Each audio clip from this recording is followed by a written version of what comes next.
জানতে হবে এই ত্রিশূল কপালে যে একবার ঠেকাবে কিছু না কিছু তার কাজ হবেই। হয়তো চাকরি পেলাম না, কিন্তু জানবেন আমার হয়তো মৃত্যুর যোগ ছিল, সেটা আমার কেটে গেল। আজকে ওই মা ঘরে বসে নিজে বলেছে মাকে, সঙ্গে সঙ্গে স্বামী কতদিন পাইনি মা? 22 দিন, 12 দিন ডায়েরি করেছো, সব করেছো, কিছু নেই, ঘরে বসেছে মা তুমি সবার তো মিরাক্কেল করো, ওই আমার বেলায় তুমি মিরাক্কেল করতে পারো না? প্রমাণ তো সঙ্গে সঙ্গে মা দিয়ে দিল। আমি জানি মাকে আমি বুক চিরে বলতে পারবো না মায়ের সঙ্গে আমার কি হয়। মায়ের পরম সন্তান বাবা খাপাও বলতে পারলো না বড় মা কে ছিল।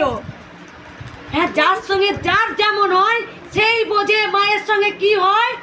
আর মায়ের সঙ্গে কথা তো আমার হয়, অনেক কথা হয়, সেটা আমি ভক্তদের কাছে বলতে চাই। আমি এখনো বলছি